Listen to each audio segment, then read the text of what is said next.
शबरी को देख रहे थे। वो दूसरा और तीसरा यूनिट का है, पर अभी हम पहला यूनिट देखेंगे। इस पहले यूनिट में हम लोगों ने कुछ जाने माने हस्तियों के उनके जो जीवनियाँ हमने दिया है। इसका प्रमुख कारण यही है कि आप लोगों को जो लोग भारत को इस तरह आज के भारत को बनाने में बहुत अपना जो महत्वपूर्ण रोल अदा किए हैं उनके बारे में हमें जानना है जरूर। तो इसी के लिए हम लोगों ने 3 लोगों के बारे में दिया है। एक तो ये जो है गणितज्ञ श्रीनिवास रामानुजन, और दूसरे APJ अब्दुल कलाम, और तीसरे लेखिका सुधा मूर्ति जी। तो सुधा मूर्ति जी को दूसरे एंगल में कहना है तो इन्फोसिस के फाउंडर में एक हैं, और तो नारायण मूर्ति की पत्नी हैं। तो अभी हम आज श्रीनिवास रामानुजन के बारे में जानेंगे। हमारे एक बहुत बड़ी खुशी की बात या आनंद देने वाली बात ये है कि श्रीनिवास रामानुजन का जन्म ईरोड में हुआ। अभी भी हम आप जो विष्णु मंदिर और ईश्वर कोइल है ना, उसके पास जाएंगे, उनका मंदिर है, उनकी नानी माँ का घर ननिहाल वहाँ पर है। तो दिसंबर 22 तारीख को उनका जन्म हुआ था 1887 में, पर बहुत कम ही साल रहे। जैसे हम देखते हैं विवेकानंद जी, स्वामी विवेकानंद, कवि भारती, उसी तरह ये भी कम उम्र में चल बसे थे। पर सिर्फ 33 साल रहने वाले आदमी ने क्या क्या चमत्कार किए हैं गणित में, तो उसी के बारे में आज कुछ जानकारी हम प्राप्त करने वाले हैं। उनका एक पजल है, रामानुजन पजल करके एक होगा, तो मैं आपको वो बताऊँगी। तो वो बहुत भिन्न तरह की होगी। उनका जो बर्थडे डेट को लेकर किसी का भी बर्थडे डेट डाल सकते हैं, और सभी एंगल में जब जैसे भी आप ऐड करेंगे डायगनली, हॉरिजॉन्टली, वर्टिकली, सभी में उसका टोटल एक ही आएगा ऐसा। और आज हम जो ATM का यूज़ कर रहे हैं, पासवर्ड सब डालकर, इन सबको उन्होंने पहले ही उसका सोल्यूशन दे दिया। माने वो दूरदृष्टि के थे, फ्यूचर को देखते थे, फ्यूचर में क्या क्या आ सकता है। बहुत सारे फॉर्मूलास कहते हैं कि उनके 3884 प्रेमियों माने फॉर्मूलास, तो उन्होंने इतना लिखा है। सॉल्यूशन लिखिए, अब हमें प्रॉब्लम क्या है फाइंड करना है, उसमें से एक है ATM मशीन का, जो उन्हीं के इस मैच पर चलता है, ऐसे कह सकते हैं। तो उनके बारे में अभी इसमें क्या दिए हैं ऐसे देखते हैं हमारे जो पाठ में। दुनिया में कभी कभी ऐसी एक विभूतियाँ, विलक्षण प्रतिभाएँ जन्म लेती हैं, तो उनके बारे में जानकर हम बहुत आश्चर्यचकित हो जाते हैं। रामानुजन का एक सिनेमा है, आपको वो भी देखना है। तो ये महान गणितज्ञ श्रीनिवास अयंगार रामानुजन ऐसे ही एक भारतीय नाम है, भारतीय प्रतिभा का नाम है। तो इस पर सिर्फ भारतीय ही नहीं, पूरे विश्व के लोग भी बहुत गर्व का अनुभव करते हैं। इन्होंने 33 साल में इतना कुछ किया है कि किसी वैज्ञानिक या गणितज्ञ के हाथ में ऐसा नहीं था करना, तो वो उन्हें ऐसे किया है। बहुत ही आश्चर्य की बात है, क्योंकि फॉर्मल एजुकेशन हो रही थी। जैसे आजकल BSc मैथ्स पढ़ते हैं, MSc मैथ्स पढ़ते हैं, फिर PhD करते हैं, तो वैसे शोध करना ऐसा कुछ भी नहीं था उनके लिए। तो अब उसको कहते हैं औपचारिक शिक्षा, फॉर्मल एजुकेशन। उसके न होते हुए भी गणित के क्षेत्र में ऐसी एक इन्वेंशंस या फाइंडिंग्स किए हैं, खोजें, जिससे उनका नाम हमेशा के लिए मैथ्स माने रामानुजन में से अमर हो गया है पूरे विश्व के इतिहास में ऐसे। बट दुर्भाग्य के कारण उनको जो तपेदी का बीमारी पड़ी थी, तो इसलिए अस्थमा पेशेंट बन गए थे, तो 33 साल में इनको गुजरना पड़ा। तो उनके बारे में देखना है तो बचपन से क्योंकि 33 साल में एक व्यक्ति इतनी सारे प्रतिभा के साथ पूरे विश्व में प्रसिद्ध होकर मरे हैं, मैंने बचपन से उनकी प्रतिभा सबके सामने आई होगी, वैसे ही ये भी थी। ये स्वयं गणित सीखे थे, और जैसे मैं पहले ही बोली थी, 4000 नियरली 4000 के फॉर्मूलाज को उन्होंने फाइंड आउट किया है। और इसी के द्वारा ये बहुत बड़े मैथमेटिशियन ऐसे सिद्ध भी हो चुके हैं। गणित के क्षेत्र में ओरिजिनली और ट्रेडिशन से थोड़ा हट के भी इन्होंने इसमें से दिया है। जैसे कह सकते हैं कि एक एक तरीके से मैथ्स के फॉर्मूलाज होंगे, स्टेप्स होंगे, फिर भी एक कुछ लोग शॉर्ट मेथड्स में डाल देंगे, कुछ लोग ऐसे ही डाल देंगे, कुछ लोग जो ट्रेडिशनल स्टेप्स हैं उसको फॉलो करके डाल रहे होंगे। सबके एक ही, जैसे मंदिर को जाने वाले रास्ते सब एक ही हैं, ऐसे डेस्टिनेशन पर पहुँच ही जाएंगे। वैसे इनकी बहुत भिन्न तरीके से इन्होंने किया है, ऐसे कह सकते हैं। तो अभी हाल ही में जो इनकी जो मैथ्स के फॉर्मूलाज को क्रिस्टल साइंस में यूज़ किया, साइंस के स्टूडेंट्स आपको मालूम होगा, सो क्रिस्टल साइंस में उसको यूज़ किए हैं। तो इसी तरह इनके जो काम जो है, क्योंकि मैथ्स ऐसा एक सब्जेक्ट है जो सभी सब्जेक्ट्स में यूज़ कर सकते हैं, स्पेशली साइंस के सब्जेक्ट्स में। तो इसलिए गणित के क्षेत्र में हो रहे काम के लिए तो ये बहुत अच्छी तरह से करें। इसलिए इनको सम्मानित करने के लिए इनके नाम पर ही journal, usually mathematical research journal, physics research journal सब होता है, जो दुनिया भर के जो सब्जेक्ट में एक्सपर्ट्स जो हैं वो अपने अपने फाइंडिंग्स को उसमें प्रकाशित कर रहे होंगे। तो वैसे ही रामानुजन के नाम पर वो जर्नल चल रहा होता है। तो इनकी प्रारंभिक जीवन माने इनके बचपन के बारे में हम देखेंगे। तो जैसे पहले बोलते ईरोड में, तमिलनाडु में ईरोड में वो पैदा हुए थे, ब्राह्मण परिवार में। पिता का नाम श्रीनिवास अयंगार, माँ का नाम कोमलतम्मा। जब इनका 1 वर्ष था तो ये कुंभकोणम में आके बस गए थे। कुंभकोणम, फिर कुंभकोणम, इसलिए रामानुजन के बारे में हमसे ज़्यादा कुंभकोणम के लोग हक ज़्यादा मानते हैं, क्योंकि वहीं पर उनका पालन पोषण सब कुछ हुआ था। ऐसे इनके पिता एक्चुअली एक स्थानीय व्यापारी के पास मुनि क्लर्क की तरह से काम करते थे। रामानुजन पहले बाकी लड़कों की तरह उनका जो फिजिकल ग्रोथ नहीं था और सामान्य लड़के जैसे हैं वैसे वो नहीं थे, क्योंकि 3 साल तक वो बोलते भी नहीं थे, ऐसे बोलना सीखे भी नहीं थे, ऐसे कह सकते हैं। तो माता पिता बहुत ही चिंतित होने लगे, क्योंकि एक बच्चा 3 साल तक नहीं बोलता है। तो जब इनका 5 साल हुआ था तो इनको जाके स्कूल में दाखिला कर देते हैं, क्योंकि उस ज़माने में आज की तरह नहीं, 5 या 6 साल में जाके, वो LKG UKG ऐसा सब नहीं था, तो इसलिए प्रारंभिक शिक्षा के लिए 5 या 6 साल में जाके दाखिला कर देते। वैसे उन्हें कुंभकोणम के एक स्कूल में भी जाके दाखिला कर दिया था। पर इस ट्रेडिशनल एजुकेशन उनको अच्छा नहीं लगा था। जैसे हम रविन्द्रनाथ टैगोर के बारे में पढ़ते हैं, कुछ लोगों के बारे में, से इनको भी एक क्लासरूम के अंदर बैठकर पढ़ना इतना अच्छा नहीं लगा, और ज़्यादातर ये गणित के पढ़ाई में ही समय बिताते थे। पता नहीं कहाँ से उनको ये रुचि आ गई थी। तो 10 वर्ष की आयु में वो पूरे प्राइमरी एग्ज़ाम में पूरे डिस्ट्रिक्ट में, जिले में सर्वप्रथम आ गए थे, और आगे की शिक्षा के लिए टाउन के स्कूल में जाना पड़ा, हाई स्कूल के लिए। तो ये तो बहुत ही सभी से नम्र व्यवहार करने वाले थे, मधुर सौम्य थे। तो इतने सौम्य हैं, कोई इनसे नाराज़ नहीं हो सकते, एक ही से नाराज़ नहीं होते हैं, ऊपर से कोई इनसे नाराज़ नहीं हो सकते हैं, ऐसे एक प्रतिभावान थे। अभी जैसे आजकल हम देखते सभी लोग क्या करते हैं, मोबाइल में हम लोग कैलकुलेट करते हैं, या कैलकुलेटर का यूज़ करके हम लोग कर रहे होते हैं।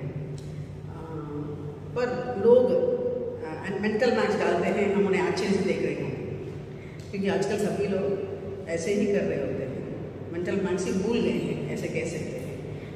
पर उस ज़माने में कैलकुलेटर या मोबाइल नहीं थे, तब भी वो इतनी फास्टली कैलकुलेट करते थे। तो ये 5वीं कक्षा खत्म होकर हाई स्कूल पे आ गए हैं, तो लोगों को धीरे धीरे उनकी इस प्रतिभा के बारे में पता चलने लगता है। अच्छा, ये लड़का क्या है, आजकल है तो हम लोग क्या सुपर कंप्यूटर है करके, पर तब तो कंप्यूटर का भी आवश्यक नहीं हुआ था। तो इसलिए लोग सोचते क्या है ये इतनी अच्छी तरह से, इतनी तेज़ी से, वो क्या दिमाग वाला है, कैसे इतनी तेज़ी से वो सारा कैलकुलेशन करता है, ऐसे लोग सोच रहे थे। तो इवन टीचर्स भी उनको देखकर बहुत इम्प्रेस हो गए थे ऐसे। तो वे गणित में इतने मेधावी थे, स्कूल के समय ही कॉलेज के स्तर के गणित को समझ रहे थे। कॉलेज स्टूडेंट्स जो भी पढ़ते थे मैथ्स, उसे वो समझ पा रहे थे। तो हाई स्कूल में उनकी मैथ्स में, इंग्लिश में ही बहुत अच्छे मार्क्स आते थे। तब तो जैसे ओवरऑल क्लास में या ओवरऑल स्कूल में आते थे, तभी छात्रवृत्ति स्कॉलरशिप मिलेगी ऐसे नहीं है। तो इंग्लिश और मैथ्स में बहुत अच्छे थे करके इनको स्कॉलरशिप मिल रही थी, इसलिए कॉलेज में आकर पढ़ना उनके लिए बहुत आसान हो गया। पर क्या है ना कि इनकी परिवार की जो हालत भी इतनी बहुत अच्छी नहीं थी, गरीब थे। तो ये कॉलेज के स्टूडेंट्स इनके घर के आसपास होते हैं, इनके बारे में जानकर आके इनसे पूछते हैं, तो कॉलेज के स्टूडेंट्स ट्यूशन लेने लगे थे। उस ज़माने में ट्यूशन का स्पेलिंग भी किसी को नहीं मालूम होगा, जैसे पढ़ाते थे ये, तो सभी लोग उनके बारे में जानने लगे और वो भी आसानी से पढ़ाते थे। समझना एक बात है, पढ़ाना दूसरी बात, क्योंकि सामने वाले व्यक्ति को समझ में आना चाहिए, तो वैसे ही वो पढ़ाते थे बहुत सरल तरीके से। तो इसलिए कई छात्र उनके पास आने लगे थे, एक स्कूल के लड़के के पास कॉलेज के छात्र आके पढ़ने लगे थे। जैसे आजकल भी हम कुछ लोगों को देखते हैं 11 ईयर्स में 12 ईयर्स में डॉक्टरेट पाने वाले, फेलोशिप पाने वाले से हैं, पर करोड़ों में एक दो हैं। आज भी एक लड़का है इंडिया का, तो उसको चीफ गेस्ट करके बुला रहे हैं सभी। ओके, तो वैसे ही ये तब इतनी अच्छी तरह से गणित में थे, और पर ये गणित का प्रेम ही अन्य सब्जेक्ट्स पढ़ने से उन्हें रोक रहा था। हमेशा उसी को लेकर बैठे थे, गणित गणित गणित। वो अपने क्लास के, वो तो कॉलेज तक की किताबें लेकर, फिर भी वो कुछ डिफरेंट भी खोजने लगे थे। इसके लिए क्या शॉर्टकट हो सकता है, कैसे मैं उसे गिन सकता हूँ, कैलकुलेट कर सकता हूँ, ऐसे ऐसे वो उनके मन में हमेशा था, तो उसी को कर रहे थे। सो गणित प्रेम इतना बढ़ गया, सभी सब्जेक्ट्स को पढ़ना ही उन्होंने छोड़ दिया, और वो बस इसका परिणाम ये हो गया कि 11th स्टैंडर्ड की परीक्षा में वो गणित को छोड़कर बाकी सभी में फेल हो गए, अनुत्तीर्ण हो गए। तो इससे क्या हुआ, उनको जो छात्रवृत्ति मिल रही थी वो भी बंद हो गया। सो स्कॉलरशिप भी नहीं मिल रही है, तो पहले से इनकी परिवार की आर्थिक स्थिति इतनी अच्छी नहीं थी, तो छात्रवृत्ति बंद हो गई। तो बहुत ही कठिन परिश्रमों के बीच में इन्हें गुजरना पड़ा था, तो वो बहुत ही असहनीय सफ़र ऐसे कह सकते हैं। सो घर की आर्थिक स्थिति को सुधारना है तो इनको ट्यूशन लेना है, तो ट्यूशन लेने लगे। बड़े बड़े लोग जो अपने बच्चों के लिए सिखाने के लिए उन्हें पूछते तो उनको लेने लगे। फिर अकाउंट्स का काम किसी के पास जाके, क्योंकि अकाउंट्स में मैथ्स ही तो है, इनको तो ये अच्छी तरह से आती है, तो किसी के पास उनके दफ्तर में ऐसे काम करते थे। तो 1907 में 12वीं कक्षा प्राइवेट में, क्योंकि फेल हो गए थे, तो प्राइवेट में उन्होंने एग्ज़ाम दी थी, और तब भी उत्तीर्ण हो गए, क्योंकि वो हमेशा गणित के बारे में सोच रहे हैं, आगे से ट्यूशन ले रहे हैं, एक जगह पर काम कर रहे हैं, तो समय भी ज़्यादा नहीं मिल रहा था। तो इसलिए उन्होंने सोचा कि अच्छा ठीक है, क्योंकि ये अभी पास नहीं हो पा रहे हैं, अनुत्तीर्ण हो रहे हैं, उत्तीर्ण नहीं हो पा रहे हैं, तो ट्रेडिशनल एजुकेशन को उन्होंने तभी खत्म कर दिया। तो हम जिस रामानुजन के बारे में आज अभी पढ़ रहे हैं, वो ट्रेडिशनल मेथड में पढ़ लिख कर PhD होल्ड करने वाले एक व्यक्ति नहीं है। तो 12th फेल, जैसे एक सिनेमा आई है 12th फेल, ऐसे वो 12th फेल ही हो चुके थे। तो इनके संघर्ष की घड़ियों के बारे में देखें। तो 12वीं परीक्षा में तो उत्तीर्ण हो गए, अनुत्तीर्ण हो गए, तो उसके बाद बहुत ट्राई किए थे, मतलब बहुत हताश और गरीबी में उलझ रहे थे। तो इनके पास कोई नौकरी भी नहीं है या कोई संस्थान या प्रोफेसर, क्योंकि इनका जो गणित के ऊपर ज्ञान तो अधिक है, कोई मैथमेटिशियन या हो या कोई बड़े प्रोफेसर्स वो अपने रिसर्च में इनको ले सकते हैं काम के लिए, ऐसे हो सकता है, पर इनके पास ऐसा कोई काम नहीं था, नौकरी ऐसी नहीं थी, अवसर ऐसा नहीं मिल रहा था। तो इस तरह की विपरीत परिस्थितियों में रामानुजन हमेशा तब भी छोड़े नहीं गणित का साथ। वो ऐसे बैठकर अपना शोध, ये रिसर्च कर रहे हैं, ये बहुत कुछ फाइंडिंग्स कर रहे हैं, वो कंटिन्यू करते रहे, जारी रखे रहे। तो गणित के ट्यूशन से महीने में 5 रुपया हुई, उस ज़माने में बहुत बड़ा एक रकम था, ऐसा कह सकते हैं, वो मिलता था, तो इसी में गुजारा करना पड़ता था। तो उस समय उनके लिए बहुत, क्योंकि बहुत कष्ट और दुख से भरा हुआ था, क्योंकि अपने भरण पोषण और गणित की शिक्षा में जाकर टाइम माने कुछ किताबें लेना है, खरीदना तो पड़ेगा ना, तो आज की तरह ये बुक्स तो नहीं है, तो उसके लिए या कई लोग पास वाले सभी लोगों के पास होगी, ऐसे भी नहीं पहुँच सकते, क्योंकि इनकी बुक इतनी है, दर्स्ट पर नॉलेज इतनी है, उनको और चाहिए किताब, तो उसके ऊपर वो कुछ कर सकते हैं ऐसे। तो इसलिए उसके लिए भी इधर उधर उन्हें पैसे के लिए भटकना पड़ा, और लोगों की सहायता के लिए मेहनत, जैसे हम लोग देखते हैं बड़े बड़े चैंपियंस अभी आ रहे हैं, तो मुझे मेरे लिए स्पॉन्सर्स पहले नहीं मिले थे, स्पोर्ट्स पर्सनलिस्ट कहते हैं, बाद में मिलने लगे ऐसे। पहले इनको प्रूव करना पड़ता है ना, इसलिए इनको भी स्पॉन्सर्स नहीं मिल रहे हैं। वो सभी से जाके मिन्नत मांग रहे हैं, कुछ मेरी मदद कीजिए इस मैथ्स की। वो अपने भूख को मिटाने के लिए पूछ रहे हैं, अपनी जो गणित की शिक्षा के लिए जो चाहिए उसके लिए थोड़ा फिनेंशियल हेल्प के लिए पूछ रहे हैं। तो ऐसे उन्हें करना पड़ रहा था। तो इस तरह एक साइड पे हम देख रहे हैं कि वो बेरोजगारी और गरीबी से उलझ रहे हैं, जूझ रहे हैं। पर उम्र तो होगी, माँ कहती कोई उस ज़माने में तो माँ कहती है कि शादी तो करना ही पड़ेगा, तेरे लिए लड़की देखना है ऐसे। तो माँ ने जानकी नाम की कन्या से उनका विवाह कर दिया। तो माँ को बहुत सम्मान देने वाले हैं ऐसे। हमारे ईरोड के पास जो नामक्कल जो है, वहीं पर बहुत बड़ा सा एक मंदिर है ना, वो नामक्कल में जो गॉड और गॉडेस हैं वो उनकी कुल देवता देवी हैं। तो इसलिए उनकी माँ को उस पर ज़्यादा विश्वास था। तो हमेशा उसी वहीं पर आके इनको भी लेकर आती हैं और जो भी इनकी मिन्नतें हैं वो करके लेकर जाती हैं। तो ऐसे ही जानकी नाम कन्या से इनकी शादी भी करा दिया। अभी पहले से आर्थिक स्थिति है और ऊपर से पत्नी, उसकी जिम्मेदारी भी है, उसे पूरा करने के लिए अभी इनको ज़रूर नौकरी मिलना ही चाहिए और कोई चारा नहीं है। तो तभी लोग बड़े बड़े शहरों में आने लगे थे, क्योंकि गांव में इतना नहीं मिलेगा ऐसे करके। तो ईरोड तब छोटा शहर था और ये तो कुंभकोणम में रहे थे, तो इसलिए वहाँ से चेन्नई आ गए थे तब। हाँ, 12वीं कक्षा भी पास नहीं किए हैं तो कहाँ से नौकरी मिलेगी? उस ज़माने में मिल रही थी, तो सोच लीजिए आज के ज़माने में। तो अभी ठीक तरह से खा नहीं पा रहे हैं, तो स्वास्थ्य भी बिगड़ गया था इनका, इसलिए कुंभकोणम वापस चले गए थे, क्योंकि अकेले यहाँ रहना है।